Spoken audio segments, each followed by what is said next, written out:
Bonsoir à tous et bienvenue. Allons tout de suite à la rencontre des lavandiers, encore appelés Faniko. Ils exercent dans la rivière d'Adiopodumé, en village situé dans la commune de Yopougon, sur l'axe Abidjan-Dabou. À l'aide d'un savon local, une brosse à laver et beaucoup de force physique, certes, ils parviennent à faire le bonheur de leur clientèle. Notre reporter Georgette Idou-Fofana est rentré dans l'univers des Faniko. Regardons son reportage. Les pieds dans l'eau, le linge posé sur une pierre avec une brosse à laver et du savon local. Nous sommes dans l'univers des lavandiers appelés communément Faniko. C'est en langue malinké.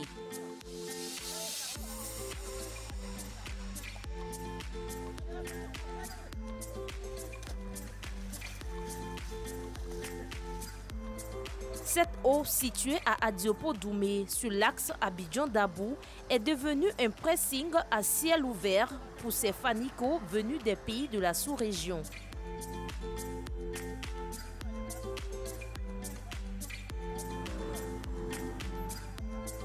Aboubakar maîtrise bien le métier. Après avoir collecté le linge sale dans les quartiers et sous-quartiers de la commune de Yopougon, c'est ici, dans cette eau, qu'il les lave. Une activité rentable selon lui. Pour débrouiller, pour gagner quelque chose, pour envoyer ma famille, avec ma parole, c'est tout. On paye ça au Ombo, Orzavel, la midon, on met un peu. À côté d'Aboubakar, ils sont nombreux ces hommes qui lavent le linge dans cette eau moins propre du fait des travaux de réhabilitation de la voie express Abidjan-Dabou. Mais ces lavandiers, eux, n'y trouvent aucun inconvénient. L'eau là, il vient comme ça, nous on ne connaît pas où c'est quitte. C'est propre, il n'y a rien de problème dedans. Tout c'est propre. Ici, le linge est lavé, rincé et séché sur place. Une fois prêt, les vêtements sont livrés à leur propriétaire en fin d'après-midi. C'est fini laver, 2 mois à Bila. On va mettre sur là même. Après, le soir là, on va partir. On va prendre un taxi. On va partir en Anderla. Quoi que en Anderla, c'est là-bas, ils posent à Bila. Ils donnent tout le monde, ils donnent un peu là. Si on donne 100 francs ou bien 200, c'est comme ça qu'ils travaillent là. Pour une frange de la population, cette activité doit être interdite. Quand d'autres pensent le contraire, elle doit plutôt être encouragée.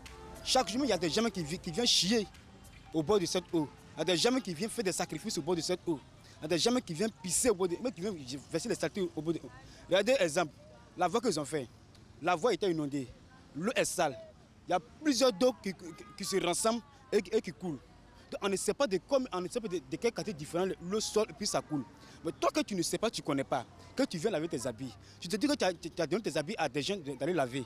Oui, c'est vrai, ils t'ont ramené, tu vas porter. Mais quelques jours après, tu vas te sentir mal à l'aise, tu serais malade. Tu vas dire, ah, l'État est aussi malade. L'État est aussi malade. L'eau à la maison, là, c'est mieux. Quand elle a lavé ça, ici, là, ça n'est pas bon même. L'eau là n'est pas sale, il n'y a rien dedans. C'est bon, c'est propre même. Ce qu'ils font là, c'est très bien. C'est mieux que voler. Je les encourage de venir laver habits pour nourrir la famille. Ils viennent laver habits pour se défendre. Voilà, parce que le pays est dur. Moi, je leur souhaite courage seulement, quoi. Les Faniko, on en trouve aussi à proximité de la forêt du Banco.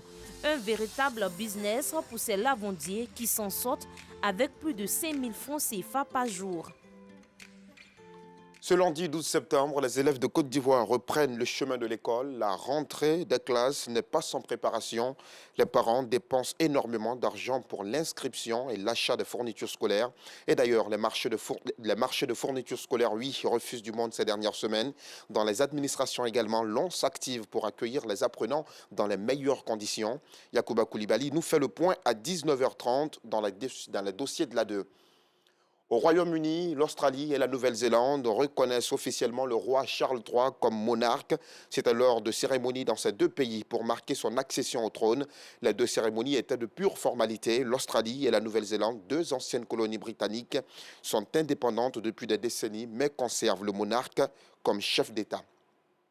Nous sommes le 11 septembre, impossible donc d'oublier les attentats les plus terribles de l'histoire des États-Unis d'Amérique. L'Amérique a rendu hommage aux victimes des pires attentats du 11 septembre 2001 perpétrés par les terroristes d'Al-Qaïda. Le président Joe Biden s'est rendu au Pentagone, là où 184 personnes ont perdu la vie. Fin de ce flash. Rendez-vous à 19h30.